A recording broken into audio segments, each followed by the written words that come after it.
Welcome, I'm Nid, a karma guide, and in that I support people with how it is that they can change the energy of what's going on within their life so that things that may have once seemed not so great can start to be experienced as actually really beautiful, or even they fall away.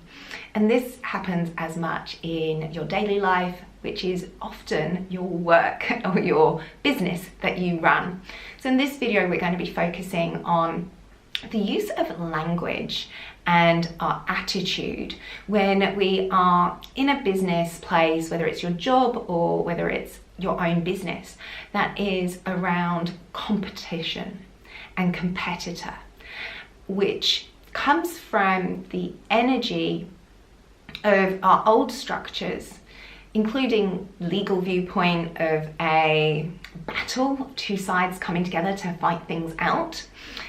It comes from this place where we're in survival of the fittest, that we're working from a place of fear, of not enough, that things in the world lack, that there isn't going to be enough for us all.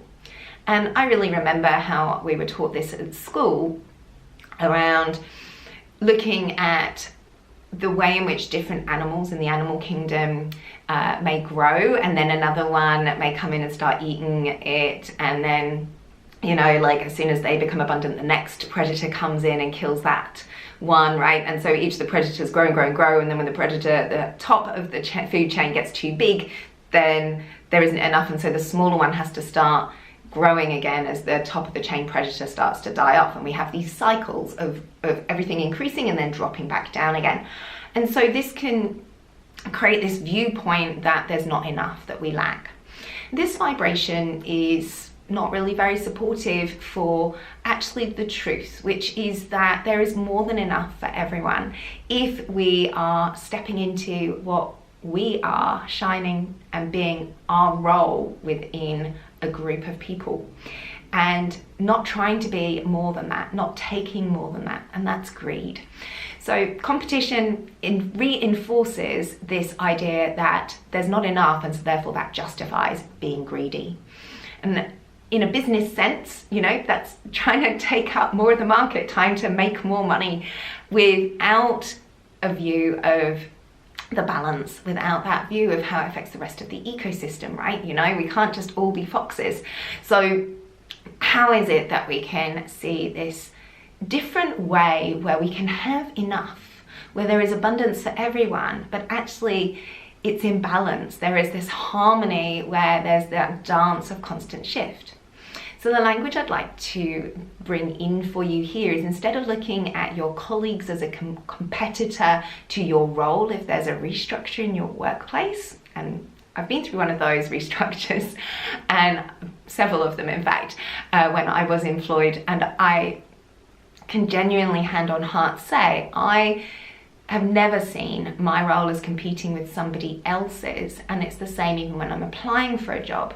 The right and appropriate person is going to fit into that role, and that is understanding that each person has that unique skill set that's going to be an appropriate fit to the organization and its culture. And these are all different aspects of what makes one person an appropriate fit over another person. And so it's that we all have our place. Each of us brings those different energies that align and resonate. And rather than seeing everyone else as competing and taking away from something that I may or may not have, the really key part is to recognize what they bring and what I bring, and what they don't bring and what I don't bring, and they're just a unique skill set. And what may or may not be appropriate in a certain organization or system is going to be the appropriate fit. This takes away this competition, this lack approach. And then what we can start to do is look at things from what is inspiring, what actually creates an uplifting resonance and energy. So if you are your own business, instead of looking at your competitors and how can you differentiate yourself in the marketplace, I would suggest to you, you look for people that inspire you, Who are your teachers and why have you gone to them? What is it in their language, in their look, in their feel that has drawn you? Because there's an energy of that within you. You resonated with it at some level, and so your clients are going to resonate with that too. You may look to other people who are doing the same thing as you in the marketplace, and you're like, man, that's really, really good, right? You don't need to copy them, but what is it in it you love? What is it that's inspiring, that's making you go, yeah, I really like that? And then filter that energy through your way of doing things, through your skill set. And when we do this, we are shifting the vibration into more of a gift.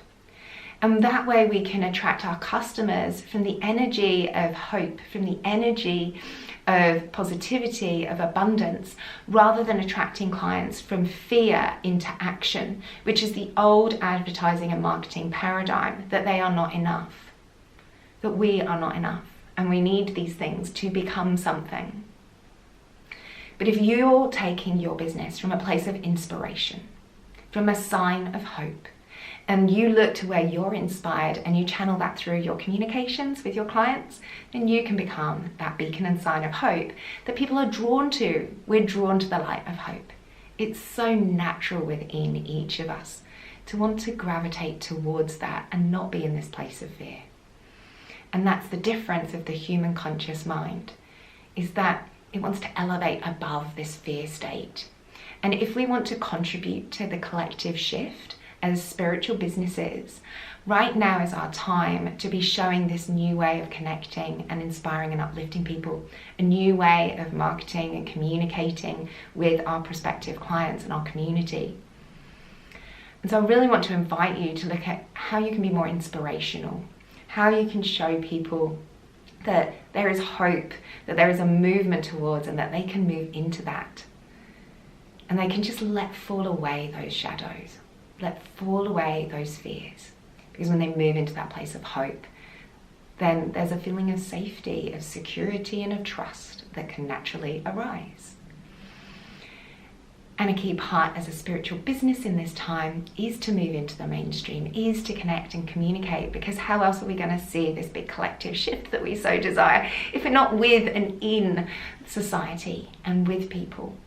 And you don't have to do it from fear. You really can do it from this place of hope, of inspiration, and letting go of the old competitive ways. And so if you see it coming up for yourself, do your little bit of self-work around what that fear is that is bringing up that shadow, and connect into those things that inspire you and move you forwards.